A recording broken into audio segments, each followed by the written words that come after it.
When we think of sex trafficking, most of us think of, criminal acts committed in Asian, South American countries. When we think of truckers, we consider them to be hardworking Americans who really keep so much of our country up and running. Our next guest entered to a realm where both of these elements collided right here in America, with the deadly cost as well. You also learn more about the work of those trying to bring it to an end. This is just some of what you wind up discovering through his book, A Long Haul, Hunting the Highway Serial Killers. He is a retired FBI assistant director who now serves as an NBC News and MSNBC national security contributor. Frank Figliuzzi, thank you so much for being here today, Frank.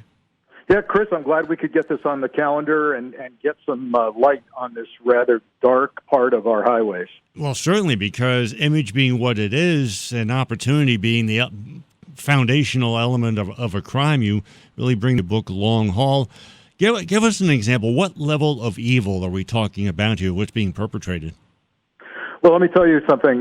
25 years as an FBI special agent, retired as assistant director. I've seen a lot. I've seen a lot of blood and gore and gruesome crime scenes, but I can tell you that some of the most heinous, evil crimes I encountered were during my research period for this book, Long Haul. And that is, here's the FBI's Highway Serial Killings Initiative. It's 850 murders that we know of alongside our nation's highways, almost entirely of female victims. Most of those are sex-trafficked victims, and the FBI makes no bones about it. They are looking at long-haul truckers. 200 of those 850 cases are considered unsolved and active. And when I ask the FBI, how many suspects do you have in those 200 still unsolved cases, the answer is 450. So I got my investigator hat back on when I got all these details, and I went out on the road. I rode over 2,000 miles in a big rig. I rode flatbed across the country to experience the subculture of long-haul trucking, the subculture of human trafficking, interviewing survivors of violent encounters with truckers, ladies who were trafficked to truckers. And the third subculture in the book is crime analysts. What is their life like trying to connect the dots to stop the killing? Let's start with the truckers. How well known is this in the trucker community, and how proactive is that community in policing itself? Yeah, great question. I would be remiss if I didn't say, Chris, that from my experience, I came away extremely impressed with the American trucker. Despite this dark topic, the reality is that they keep our economy humming. And I experienced that myself as I was riding flatbed, delivering things like drywall, aluminum, flooring, steel, all of that part of our economy. The reality is that our grocery stores would stop selling groceries in 3 days if truckers stopped trucking. So my book is partially dedicated to the stalwart American trucker.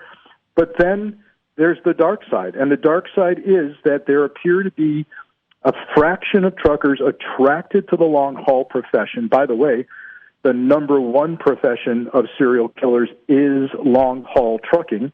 And there's no mystery to that. It is an isolated, hermit-like existence for some forms of trucking. And when you have a predilection for antisocial behavior, even violence and anger, you're attracted to the profession, and you realize at some point, I can get away with almost everything. And what's happening is they're grabbing a victim in one jurisdiction, they're killing and or raping her in a second jurisdiction, and they're dumping the body in a third jurisdiction. That increases the terrible challenge faced by law enforcement. That's where the FBI comes in, saying to local and state departments, if you fill out our forms describing your crime alongside the nation's highways, we will use our algorithms to tell you that it's connected to another similar killing. We might even find your killer. As you had a question, Chris, about truckers policing themselves. I'm happy to report that there's a group called Truckers Against Trafficking, and they are the eyes and ears on the roads of the anti-trafficking movement. And every year there are long-haul truckers who get Hero Trucker Awards for rescuing someone from trafficking. Turning to the traffickers, and you mentioned their pattern, although it's a wider than normal, I would imagine, criminal pattern versus what traditional serial killers operate under. You can sooner versus later, in most cases, narrow down at least a region of where they're going to be and hopefully prosecute them for their crimes. How smart are these criminal truck drivers?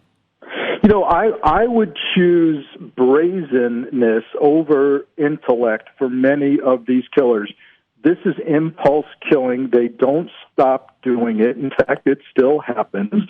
And so it's more of an exploitation of the seams in law enforcement. The fact that they have a mobile crime scene that can be 4 states away, maybe even, across the country before anyone finds the remains of the killing, let alone police finding an identity to the victim, let alone finding out who did it. So it's more of an impulse brazenness that just keeps going. I feature in the book some of the worst killers in society that are long-haul truckers. One guy good named Robert Ben Rhodes, good for probably 50 victims, others 20, others 11, some unsolved. Even New Jersey, where you guys are and your audience, has not been left untouched. Adam Leroy Lane, a long-haul trucker, murdered in her own bed a woman by the name of Monica Massaro, 2007. He walked away from a rest stop in New Jersey and went into her neighborhood, tried doorknobs on all the houses, found one open, went in and killed Monica, age 38, in her bed. He was finally caught trying to do the same thing to a teenage girl outside of Boston. Talking with Frank Figliuzzi, his book, Long Haul, Hunting the Highway Serial Killers. Website is frankfigliuzzi.com, and you're listening to Issues and Ideas. Let us turn now to those who are trying to bring this to an end, or at the very least, get a better grip on keeping it from spreading any further and deterring anyone who might be considering falling into this darkness among the trucker community. What are the investigators operating with, and are they equipped to do the job? So, many of these crimes occur along very long stretches of highway. For example, Interstate 40 running east to west through the south central United States, starting in the Carolinas and running through Tennessee and Arkansas and Oklahoma and New Mexico, Arizona, California. There's a lot going on there. The bodies are found everywhere, but I-40 particularly can offer remote, long stretches, often through wooded areas that make great places for hiding bodies. So local county police, often sheriff's departments, maybe with no detectives, no crime analysts, maybe they just do road patrol, and now they're stuck with a homicide case. So they need help, and the help comes when the crime analysts at FBI Behavioral Analysis Unit in Quantico, Virginia, actually come alongside them, help study the victimology, the choice of the victim, the specific crime scene, and there's hundreds of questions at the crime scene. How was the body laid out? Nude, partially nude, strangled, shot, stabbed, raped before death, post-mortem. All of this goes into discovering the commonalities amongst the crime scenes, which help catch the killer. The good news, the big corporate trucking companies are quite cooperative. They don't want this happening. The truck stop industry big names like Love's and TA, all of those you see along the road, they want to help. They're cleaning up their act at truck stops. The good news, you seldom see the so-called lot lizards working the parking lots at truck stops, but bad news, it's all moved online. And I experienced some of this when I was driving across the country in the big rig, that there's advertising for trafficked victims online targeting truckers, and now the transaction happens at a nearby motel or massage parlor, making it even harder to look at a trucker as a culprit when the dead body is found away from the truck stop.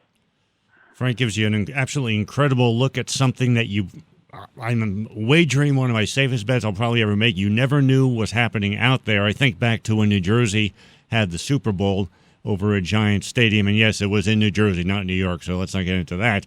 But I had a state legislator on who put forth and had signed into law what was then at the time the toughest human trafficking legislation in the country. And people ask me, well, why here? Why now? Because that doesn't happen here. Well, it does. And Frank points that out, how it's happening in a far more evil, violent way at numbers greater than you probably would have ever imagined. You find it all at Long Haul, Hunting the Highway Serial Killers. He is also a retired FBI assistant director, so he knows of what he speaks when it comes to crime and hunting down the evil who perpetrated. Serves as an NBC News, MSNBC national security contributor.